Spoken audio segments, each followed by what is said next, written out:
In the old dormitory in Delhi, the scent of jasmine and city dust was always my strange lullaby. But tonight, what woke me wasn't a sound or a smell. It was a crushing pressure, as if an invisible hand was squeezing my heart. My phone vibrated under the pillow, its blue light cutting through the darkness. A message from an unknown number. It read, "Do you still remember your real name?" I sat up, a cold tremor running down my spine. That wasn't a question. It was a warning. Suddenly, the dorm chat group exploded with notifications. The sender called themselves Night Watcher, with a profile picture of a cracked Shiva statue, its eyes hollow and unnerving. A new message appeared. A list of chilling instructions. Survival rules until dawn. The first rule: lock your door. If you hear 3 knocks, ask who's there. The list went on. If there's no answer, light a candle. Darkness is the enemy. If the reply sounds like your own voice, do not open the door. Go to the security room, old wing, 3rd floor. My heart pounded as I read the rest. The school has nitrogen monoxide, 4th floor. If you see stairs leading there, they are an abyss. The security guard wears white and carries a flashlight. If someone has no shadow, close your eyes and count backward from 10. Silence is golden. 3:33 a.m. is the weakest hour. Stay inside. I tried to type a reply to ask what was happening, but the chat was locked. The member count was 35, but the night watcher was gone. And then, ... I heard it. Knock, knock, knock. Slow and deliberate, right on my door. My voice was a dry whisper. Who's there? Silence. A long, suffocating silence. Then, a voice answered.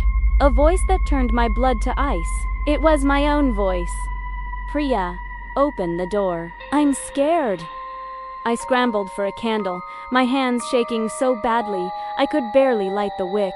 As the small flame flickered to life, shadows in the room recoiled. Then came a new sound of frantic scratching at the door, desperate and sharp.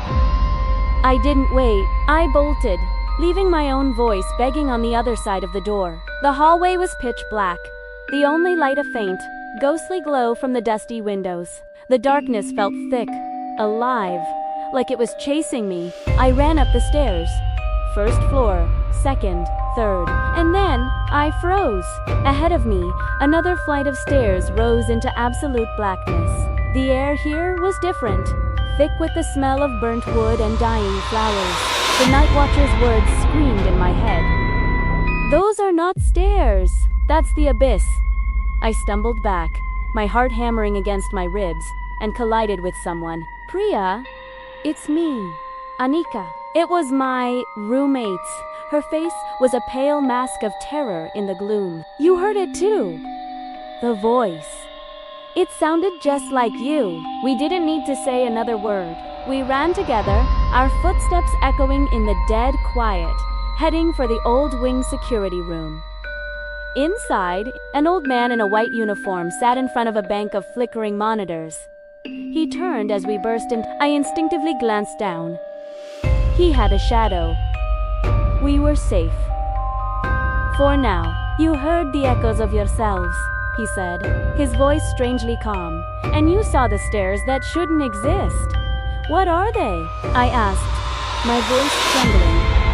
The past, he replied softly. 10 years ago, a fire trapped a girl named Rada on the old 4th floor. After the fire, they rebuilt this wing, but they erased the 4th floor from the plans.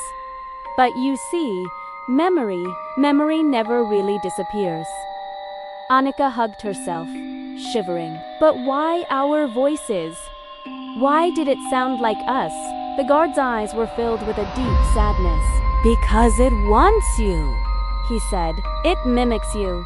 Makes you doubt yourself, so you'll forget who you are. Then, it can take your place. He handed each of us a candle.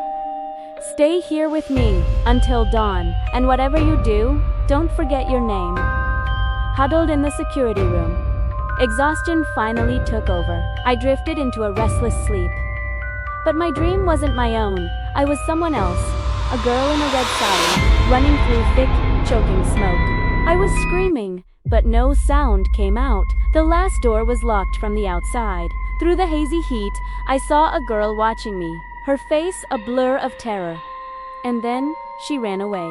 The girl was Anika, younger, petrified. I woke up drenched in cold sweat. Anika was sleeping beside me, clutching an old faded photograph. In it, two young girls were laughing, their arms around each other. One was a young Anika. The other girl, she looked exactly like me. I turned the photo over. Scrawled on the back were the words, "Rada and I, forever friends." The truth crashed over me like a tidal wave. I wasn't just Priya. I was Rada's younger sister. My parents had named me Priya, but they always called me the second child. They looked at me with such pain, because I was the spitting image of the daughter they had lost. I had come to this university, to this very dorm, to find out what really happened to her. And now, she was trying to speak to me. The clock on the wall struck 3:33 a.m. Instantly, all the lights in the room went out, and the knocking started again. Knock, knock, knock. Slow, steady, relentless. The security guard stood up, his face pale in the candlelight. "Don't open it," he whispered, his voice shaking. A voice called from the hallway. It was his own. "Fire. Everyone out. The building is on fire." The real guard just shook his head slowly. "It's lying." Then, another voice cut through the air, low and cold, filled with an ancient sorrow. "Anika, open the door. I am Rada." Anika froze, her eyes wide with terror and guilt. "Rada, I'm sorry. I was so scared," she whispered to the door. "She's not out there," I said, grabbing her arm. "It's only a memory, a ghost." But Anika wasn't listening. She was in a trance, pulled by a decade of guilt. She walked to the door and opened it. There was no one there, only a wall of impenetrable darkness that seemed to suck all the light and warmth from the room. From that void, a burned, trembling hand reached out, not for Anika, but for me. A whisper echoed directly inside my head, a voice of ash and sorrow. "Sister, you found me. Help me. Remember me." At that moment, burning red letters formed on the palm of my hand, as if carved into my skin. They spelled out a single phrase. Her name is Rada. I finally understood. She didn't want revenge. She just wanted to be remembered. But remembering meant opening the door to the past, a door that should have stayed shut. Anika fainted, collapsing to the floor. The guard rushed to shut the door, but the darkness pushed back with an unseen force. I caught my reflection in a dark monitor screen, but it wasn't my face staring back. It was a girl in a scorched red sari. Her features burned, but her eyes were exactly like mine. She smiled, and then, as the first pale light of dawn broke the horizon, the door slammed shut. The darkness was gone. Everything seemed normal. But when I returned to my room, the air was heavy, wrong.